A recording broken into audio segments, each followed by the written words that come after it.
Hello मेरे प्यारे भाई और बहनों, कैसे आप सभी लोग। आई होप सभी लोग बढ़िया होके और आगे बढ़े रहे। तो आज की इस वीडियो में हम बात करने वाले हैं हमारे यूनिट्स के बारे में। प्रीवियसली हमने एक यूनिट्स के ऊपर वीडियो बनाया था, उसमें डिटेल में हमने समझा था कि यूनिट्स कौन कौन से होते हैं और हम कौन से यूनिट्स को यूज़ करने वाले हैं ज़्यादातर।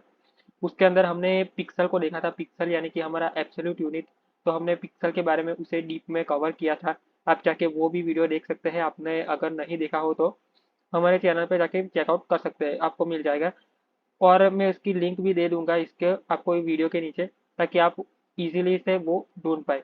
तो आज की इस वीडियो में हम बात करने वाले हैं हमारे रिलेटिव यूनिट के बारे में। तो सबसे पहले तो हम जान लेते हैं कि रिलेटिव यूनिट हमारे कौन कौन से हैं। रिलेटिव यूनिट हम मोस्ट ऑफली परसेंटेज, ईएम, रैम, वो हम ज़्यादातर यूज़ करने वाले हैं। ये कुछ भी यूनिट है, C H, V H, W, V W और काफ़ी सारे एब्सोल्यूट रिलेटिव यूनिट होते हैं।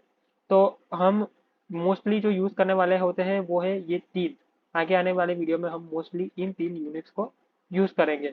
तो सबसे पहले तो हम परसेंटेज को ज़्यादातर यूज़ करने वाले हैं, तो हम परसेंटेज के बारे में जान लेते हैं।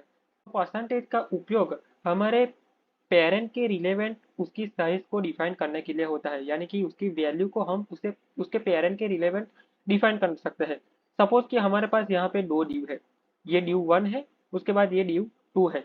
ये ड्यू की विड्थ है वो है 100%, और इसके रिलेवेंट हमें ड्यू टू की हाइट रखनी है 50%, यानी कि जो हमारा ड्यू टू है उसकी विड्थ हमारी 50% होनी चाहिए। हमारा ड्यू टू वो 50% हमारे जो पेरेंट है उसकी विड्थ का 50% एरिया ही कवर करना चाहिए। तो उसके लिए हम हमारे परसेंटेज का यूज कर सकते हैं। यानी कि जब भी हमारे ड्यू की साइज, सपोज हम फ्यूचर में हमारे ड्यू की साइज बढ़ा देते हैं, यहाँ पे हमने 100, यहाँ पे इसकी साइज सपोज हमने 100 पिक्सल रखी, तो इसकी जो विड्थ है वो फ्यूचर में जाके 500 हो गई। तो उसके रिलेवेंट साइज ड्यू टू की सेट हो जाएगी। तो जब भी आपने देखा रिस्पॉन्सिव वेबसाइट, आपने रिस्पॉन्सिव वेबसाइट का सुना होगा। तो रिस्पॉन्सिव वेबसाइट किसे कहते हैं कि जो अलग अलग डिवाइस में उसकी विड्थ, उसकी मोबाइल की हाइट और विड्थ के प्रमाण एडजस्ट हो जाए। रिलेटिव यूनिट्स का यूज हमारे रिस्पॉन्सिव वेबसाइट बनाने में ज्यादातर होता है। आप सपोज हम यहाँ पे हमारे स्क्रीन की हाइट इतनी है, तो आप चाहते हैं कि हमारे स्क्रीन की हाइट से 50 पिक्सल, 50% हमारे ड्यू की साइज सेट हो जाए। तो इसके लिए आप परसेंटेज का यूज कर सकते हैं। चलिए हम एक छोटा सा प्रैक्टिकल करके देखते हैं, ताकि आपको बेटर अंडरस्टैंडिंग हो कि हम हमारे रिलेटिव यूनिट्स का कैसे यूज कर सकते हैं और रिस्पॉन्सिव वेबसाइट कैसे बना सकते हैं। हम हमारे वी एस कोड की स्क्रीन के ऊपर आ गए हैं। तो सबसे पहले तो मैं यहाँ पे H1 को डिफाइन कर दूंगा और यहाँ पे लिख दूंगा हीडिंग 1। उसके बाद हम स्टाइल में चलते हैं, यानी कि स्टाइल और CSS की हमने एक फाइल बना के रखी है, उसके अंदर चलते हैं और यहाँ पे हमारे H1 को स्टाइल देते हैं। तो सबसे पहले तो हम यहाँ पे H1 को बॉर्डर दे देते हैं, बॉर्डर, ताकि हमें विड्थ पता चल सके हमारे H1 की। H1 हमारा ब्लॉक लेवल एलिमेंट होता है, वो पूरे की पूरी स्क्रीन की विड्थ को ऑक्यूपाई करता है। तो उसके लिए हम बॉर्डर को डिफाइन कर देते हैं। यहाँ पे मैं लिखता हूँ 2 पिक्सल, सॉलिड और ब्लैक। और अब हम बैकग्राउंड कलर को भी सेट कर देते हैं, बैकग्राउंड कलर रख देते हैं हम रेड रख लेते हैं। यहाँ पे हम सबसे पहले तो परसेंटेज से देखेंगे कि परसेंटेज और पिक्सल में क्या डिफरेंट होता है। तो सबसे पहले तो हम पिक्सल में देख लेते हैं। यहाँ पे मैं विड्थ को सेट करता हूँ पिक्सल में, सपोज हम 500 पिक्सल विड्थ सेट कर देते हैं। चलिए अब आउटपुट देखते हैं हम। तो हमारा आउटपुट कुछ इस प्रकार से शो हुआ है, और हमारे ये जो हेडिंग है उसने 500 पिक्सल, हमारे स्क्रीन का 500 पिक्सल एरिया कवर किया है। तो जब भी मैं यहाँ पे इंस्पेक्ट पर क्लिक करूंगा और जैसे जैसे मैं यहाँ पे इसकी साइज कम करते जाऊंगा हमारी विंडो की, तो आप देख सकते हैं इसके जो बॉर्डर है उसके अंदर कोई चेंज नहीं आ रहा है यहाँ।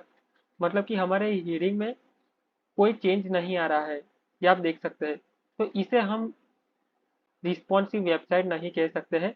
अगर हम इसको परसेंटेज में सेट करें तो क्या होगा, चलिए अब हम इसकी विड्थ को परसेंटेज में सेट करते हैं। तो हम यहाँ पे 500 पिक्सल की जगह हम 15% कर देंगे।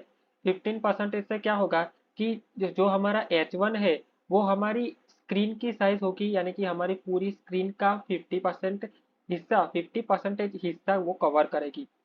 मीन के इन फ्यूचर जब भी हमारी स्क्रीन की साइज कम होगी, तब भी हमारे H1 की साइज भी कम होती जाएगी। यानी कि जब भी हमारे, सपोज कि हमारे फ्यूचर में हमारे जो स्क्रीन है उसकी विड्थ हो कम होगी।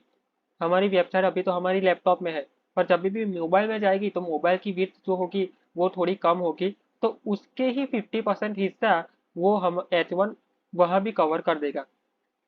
तो यहाँ पे मैं 500 पिक्सल की जगह हम 50% कर देते हैं। और चलिए आउटपुट देखते हैं। यहाँ पे हमारा आउटपुट सेम ही शो हुआ है, पर आपको एक डिफरेंट मैं दिखाता हूँ। जब भी हम यहाँ पे इंस्पेक्ट पर क्लिक करेंगे और ये हमारी इंस्पेक्ट विंडो आ गई। अब जब भी हम मैं इस स्क्रीन की साइज को कम करूंगा तो आप देख सकते हैं हमारे H1 की विड्थ भी कम होती जा रही है। जब भी हमारी स्क्रीन की विड्थ कम होगी, उसी प्रकार से हमारा H1 उसकी विड्थ को 50% हिस्सा कवर करते जाएगा। सपोज यहाँ पे लैपटॉप में है तो जब भी मोबाइल में होगी तो वो मोबाइल का 50% हिस्सा कवर करेगा, टैबलेट में होगी तो टैबलेट का 50% हिस्सा कवर करेगा। तो इस प्रकार से आप परसेंटेज का यूज आपकी वेबसाइट को रिस्पॉन्सिव बनाने के लिए कर सकते हैं। जब भी आपको आपके पेरेंट्स से रिलेवेंट वैल्यू को सेट करना हो तो आप परसेंटेज का यूज कर सकते हैं। आई होप दोस्तों आपको इस वीडियो में हमारा परसेंटेज यूनिट काफ़ी डिटेल में अच्छी तरीके से समझ में आ गया होगा। आपको अच्छा लगा हो वीडियो तो लाइक ज़रूर कर दीजिएगा और सब्सक्राइब कर दीजिए, ताकि आप भी हमारे साथ फुल स्टैक वेब डेवलपमेंट की जर्नी में जुड़ सके, और अपने दोस्तों के साथ भी शेयर कर दीजिए ताकि वो भी हमारे साथ जुड़ सके और उनकी भी हेल्प हो सके। ये कोर्स बिल्कुल फ्री में है, तो हम पूरा का पूरा फुल स्टैक वेब डेवलपमेंट सीखने वाले हैं। तो आपको अच्छा लगा हो वीडियो तो लाइक जरूर कर दीजिएगा और सब्सक्राइब कर दीजिए ताकि आप भी हमारे साथ फुल स्टैक वेब डेवलपमेंट की जर्नी में जुड़ सके। Thank you.